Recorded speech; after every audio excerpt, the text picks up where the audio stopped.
Bumagsak na ang propaganda machine ni Vladimir Putin. 4 na taon na mula nang magsimula ang digmaang dapat 3 araw lang. Ang malawakang pagkatalo ng mga tropa ay tuluyang nagwasak sa kwento ng Kremlin. At ngayon, hayagang pinag-uusapan na sa Russian State TV ang hindi maiisip noon. Ang matalo sa digmaang ito, desperado ang rehimen na itago ang malagim na labanan, kaya't pilit nilang binabago ang kasaysayan gamit ang iba't ibang palusot sa pananakop. Umaabot na sa punto na tinotorture ng mga militar na commander ang sarili nilang recruit. Minsan pinuputulan pa ng bahagi ng katawan para piliting sumali sa mga pag-ataking tiyak na ikamamatay. Ang katotohanan ng 4 na taong sakunang ito ay unti-unti nang sumasapol sa Moscow. At takot na takot si Putin hanggang sa kaibuturan ng kanyang pagkatao. Bago talakayin ang pagsisikap ng Rusya na baguhin ang kasaysayan ng pananakop, unahin muna natin kung bakit bukas na nilang tinatalakay sa Russian TV ang posibilidad ng pagkatalo sa digmaan. Pakinggan ang clip na ito. Mahirap ang panahong ito sa ating kasaysayan, isang banal na digmaan. Ito ay isang mahirap na panahon sa ating kasaysayan. Ito ay isang banal na digmaan at kailangan nating manalo. Kung hindi natin magagawa, mawawala ang mundo. Para saan pa ang mundo kung wala ang Rusya? 4 na taon. At magpapatuloy ang digmaan hanggat kinakailangan hanggang makamit natin ang mga layunin na itinakda at binuo ng ating kataas-taasang pinuno, Vladimir Vladimirovich Putin. Ang kataas-taasang pinuno na si Putin Vladimir Vladimirovich. Mahalagang bigyang diin na ito ay telebisyong kontrolado ng Kremlin. Ang mga channel na tinawag ang digmaang ito, na maluwalhating operasyon sa loob ng 4 na taon, ay ngayon hayagang pinag-uusapan ang pagkatalo. Hindi ito aksidente sa Russian TV. Lahat ay scripted at aprobado ng Kremlin. Kaya tinatawag natin itong Kremlin TV. Ang paglabas nila ng usapan tungkol sa pagkatalo ay ibig sabihin, inihahanda ng Kremlin ang publiko o sinusubukan ang kanilang reaksyon. 4 na taon ng lahat ay ayon sa plano at ngayon ito na. At habang tumatagal ang digmaan, ang mga dahilan kung bakit sinimulan ang digmaan na ito ay patuloy na nagbabago. Lalo nang mahirap bantayan ang kasinungalingan ng Rusya. Dahil ba ito sa NATO? Hayagang sinabi na ng NATO na hindi nila tatanggapin ang Ukraine sa alyansa. Ginagawa ba ito para protektahan ang mga nagsasalita ng Ruso? Si Putin mismo ang nagpapasabog at sumisira sa mga lungsod at tahanan ng mga nagsasalita ng Ruso ngayon. Banal na digmaan na ba ito dahil gustong atakihin ng Rusya?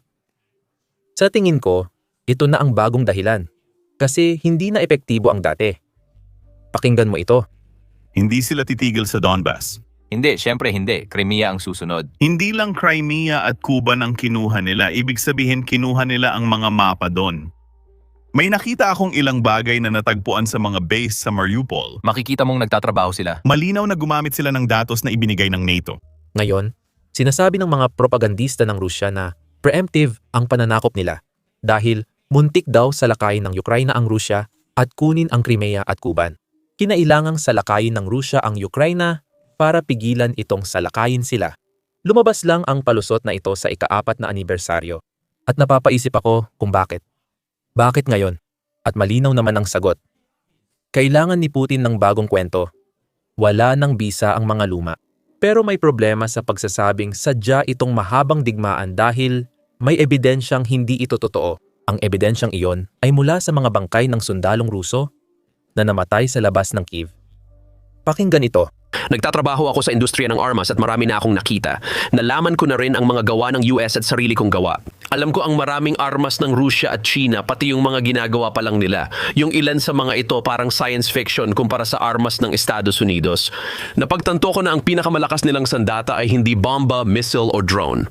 Kaya nilang kontrolin ang isipan ng tao sa pamamagitan ng media, propaganda at pressure ng Estado. Halimbawa nito ang Ukraine.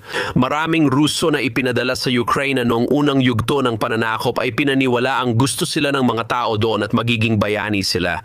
Gusto talaga nilang iligtas sila ng Rusya at pag-isahin muli. Nang bumisita ako sa Ukraine sa gitna ng digmaan, nakita ko ang bumagsak na helicopter.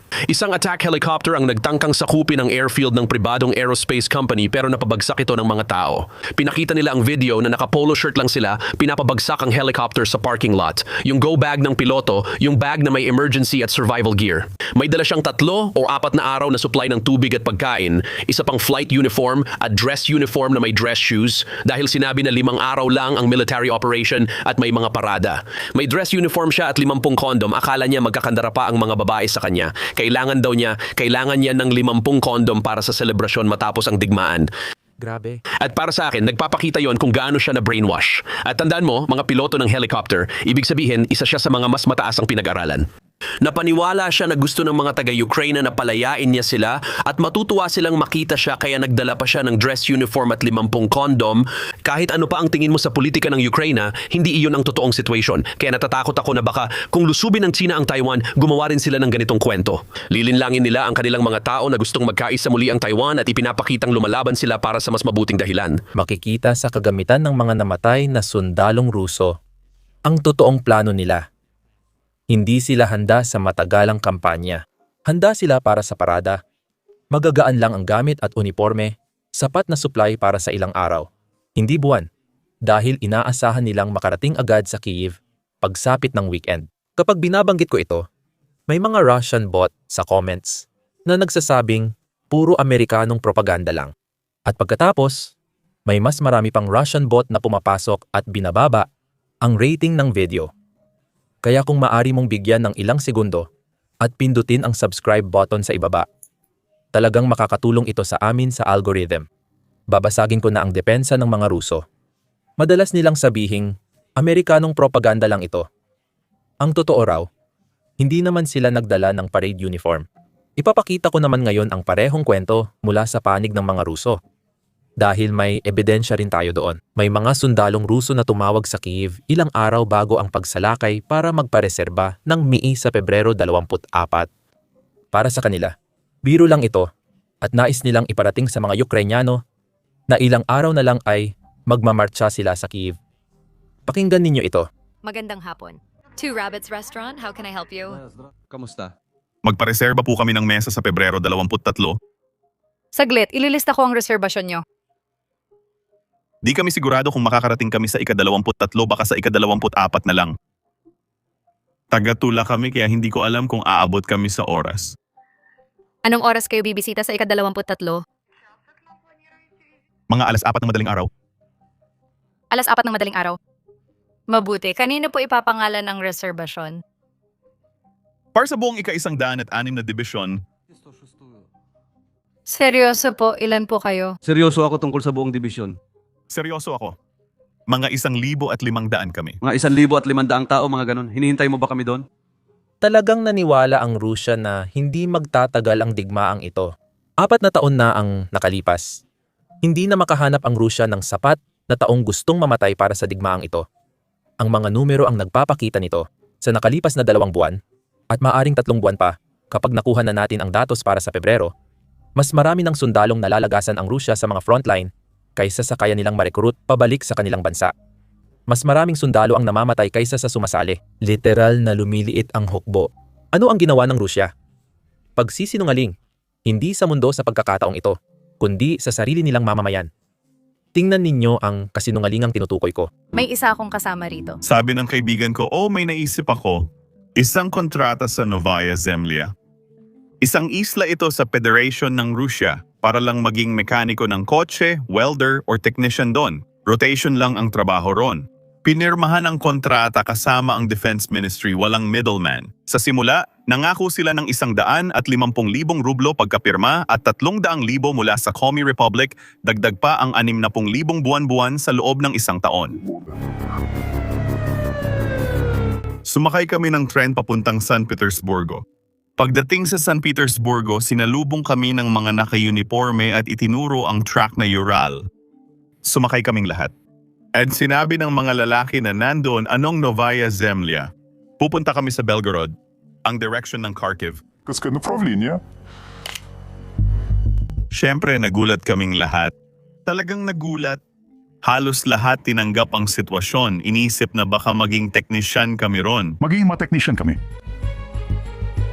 Kami ay itinalaga at dinala sa Kami ay naitalaga at dinala sa isang bayan ng Shebekino at isa sa mga komandante, ang mga pinuno, ay simpleng nagsabi na kami ay magiging mga taga-salakay or sapper. Gumagawa sila ng kwento para hikayatin ang mga Ruso na pumirma sa hukbo, nangangako ng perang di dumarating at kinanselang bonus. At kapag hindi gumana ang mga kasinungalingan na ito, gumagamit sila ng dahas.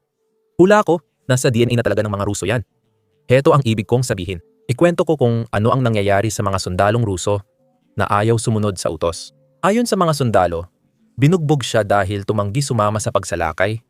Pagkatapos ay itinapon sa hukay at tinalian sa puno na walang sapin sa paa sa gitna ng lamig. Dahil sa matinding frostbite, kinailangang putulin ang ilan sa kanyang mga daliri sa paa nang walang pampamanhid. Nakatakas siya sa ikalawang pagtatangka. Nasa Armenia siya ngayon pero natatakot na madukot. Kaya plano niyang lumipat sa mas ligtas na lugar sa Asya. Karamihan sa mga sundalong Ruso, hindi kasing swerte at hindi nakakatakas. Puwersahan silang dinadala sa harap ng labanan. Nililinlang tungkol sa kanilang haharapin at isinasabak sa mga pagsalakay na hindi nila matatakasan ng buhay. Ganito ang hukbo ni Putin sa 2026.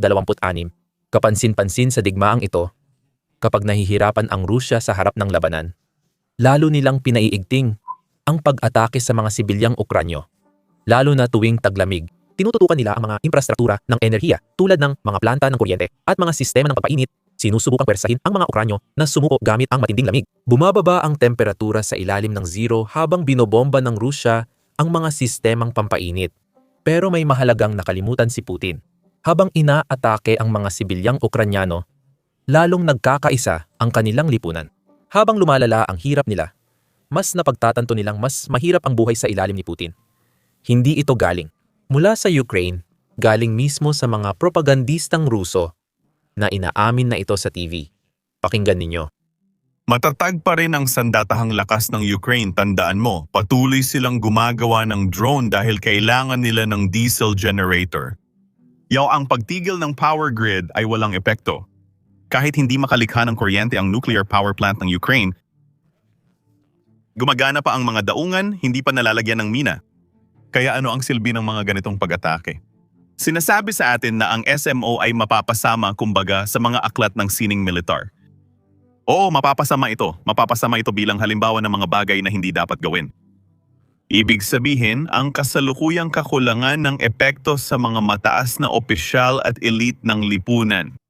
Ang pag-ayaw na ito, ang matigas na pag-ayaw na lumaban o laban sa sistema kumbaga ng mga namumunong ahensya ay nagiging duwag at sa totoo lang kumbaga kasuklam-suklam. Sa totoo lang, sa konteksto ng digmaan ngayon, ito ay criminal. Ngayon naririnig ko na ang boses ng mga hangal. Ang Belgorod ay nagyayelo.